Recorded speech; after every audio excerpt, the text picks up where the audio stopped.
Good evening. A 27-year-old woman has been killed by an out-of-control Tesla that ploughed into a restaurant near Westfield Knox. Her death came on a tragic afternoon for the shopping centre after an elderly woman was run over by a bus nearby. A visit to the shops on a Monday afternoon turned to tragedy in seconds.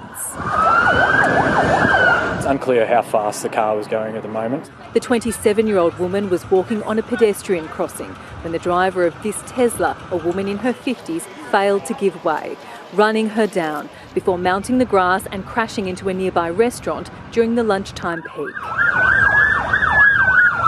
We're unsure at the moment, but the car's significantly impacted a steel pylon that provides support to an awning outside the cafe there as well. Witnesses and paramedics tried to help the young woman, but she couldn't be saved. A patron inside the restaurant was also hurt, suffering minor injuries. The Tesla driver and passenger have been taken to hospital. Both are in a stable condition. Have you had a chance to interview the driver at this stage or no? Not at the moment, so she remains with police, assisting us with our inquiries. The road was closed for hours as major crash investigators tried to work out what happened in the moments before and if speed was a factor. Police are urging anyone with dashcam footage to come forward. Live to Christy Mayer at the scene, and Christy, the second pedestrian was hit just metres away. Mitch, a second but equally tragic accident has happened just a few hundred metres away from here at the centre bus stop. An 80-year-old woman was hit by a bus as she was crossing the road. We understand she has suffered multiple fractures and is tonight in the Alfred Hospital fighting for her life. Mitch. Christy Mayer at Knox, thank you. The 5 suspended Swans at the centre of the sexual assault investigation have now been banned from attending the Brownlow Medal. The police probe today cast a shadow over the finals launch, where AFL CEO Andrew Dillon was grilled on the scandal for the first time. Hotel sex assault allegations hang over Andrew Dillon as he tries to look ahead to September's celebrations. Really serious matter being investigated by the police, but I think the finals and footy is a way that people can come together. The AFL CEO rubbing shoulders with footy greats at the finals launch in Richmond, his smile quickly vanishing as he finally faced the music a week to the day since the alleged attack. No, is that we can do things better. The 5 players suspended for September will still be eligible for the Brownlow Medal, including contender Isaac Heaney. A growing call to ban them falling on deaf ears, but the invitations for the Brownlow will be going out this week. Those players won't be invited. Dillon also standing firm on not calling an internal investigation yet. The AFL can't get in the way of the police investigation. A deflection he used no less than a dozen times. The police investigation. Defending the decision to not drug test the players. And in any event, a hair sample that would be taken, it goes back 3, 4, 5 months. Do you believe the players when some of them say they haven't used these drugs? Yeah, I believe the players if they're asked that question, they say that, of course. As a former playing cohort, we're all acutely aware of our responsibilities to the game in that area and we'll continue to speak out about it. But the question of club culture is a sticking point. This interview on drinking coming back to bite Heaney.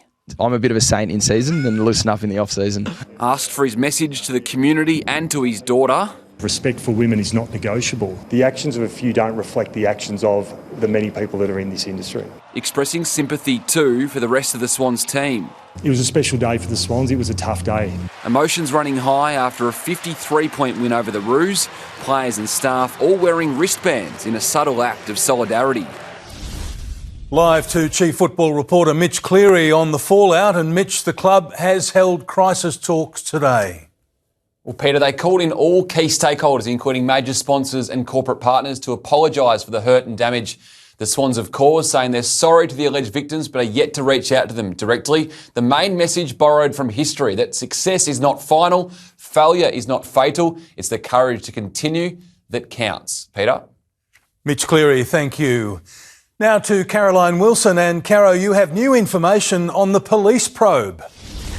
I do, Pete. I do, Mitch. We can tell you that Dean Cox is one of 4 Sydney Swans officials who have now given statements to the police as a result of what went on at the Pullman Hotel last week. Leon Cameron, the head of football, Tom Chadwick, the media, the corporate communications boss, and Brett Kirk, the welfare boss, are the other 3. Police flew to Sydney late last week, and all 4 gave their version of events as to what took place after the event. We repeat that none of them were involved in the incident, none of them were in the room at the time, but were later on down in the foyer early in the morning to head back to Sydney, and 3 of the 4 were part of the contingent that drove the 5 players back to Sydney.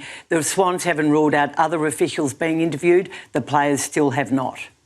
Thanks, Caro. We'll see you on the agenda setters a little later on.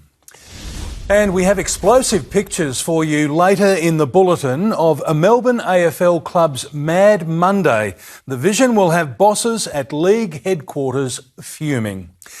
Anti-corruption police have raided the Melbourne headquarters of the CFMEU. It was part of coordinated raids with officers arresting 5 people, one of them a prominent bikie gang figure. 6 warrants executed in a construction corruption crackdown at the centre, the CFMEU's Carlton headquarters. Task Force Hawke arrived this morning with a warrant. 5 people were taken into custody across 6 locations around 9 this morning. At the same time, the Premier was being quizzed about big build corruption. So VicPol, their crime command work is ongoing. They could start arresting people then ahead of a Royal Commission even starting if they found enough evidence? Potentially. This morning, police seized 4 CFMEU registered vehicles, 10 mobile phones, laptops, iPads, documents and USB storage devices. The action relates to secret commissions, bribes and also threats, and reportedly targeted ex-Mongol boss Tyrone Bell. The allegations that he offered inducements to officials in the CFMEU in return financial support of the business he runs with his wife. Last month, police raided 6 businesses linked to the former bikie, also known as Little Ty. He has denied any wrongdoing. The union was playing down the significance of this morning's raids, with one insider describing them as not startling. But the information will be handed over to the government's Royal Commission with its all-star witness list. It follows this month's arrest of former union head John Setka by Task Force Hawke at his Footscray home. Jacqueline Stanley, 7 News. An 85-year-old man has vanished in a baffling high country mystery. Live to Melina Saris, and Melina, he was reported missing from the Harriettville Hotel. Mitch, it was a 500-metre drive he takes every week, but last night he never returned home. John Backham left the Harriettville Hotel with his wife at 8 o'clock last night. They are regulars there. They eat at the pub every week. His wife usually walks home and he drives, but while she arrived at their house a short time later, her husband never did. The 85-year-old was driving their 2007 silver Toyota Prado with the registration WBD 077. His car was spotted on the Great Alpine Road near Dinner Plain just after 9 p.m. 45 minutes later, it was seen in Omeo, which is around 85 k's from his home. At this stage, his age is a concern to us, and that it's out of character that he would drive by himself a distance like that. Certainly wouldn't ordinarily drive too far, and certainly when he left his wife, they were intending to meet at home within the following sort of 10-15 minutes. Police have been searching right across the Alpine region, but so far haven't found any trace of him. Mitch. Melina Saris, thank you. A teenage brawler has been tasered by police outside a burger shop on Swanston Street.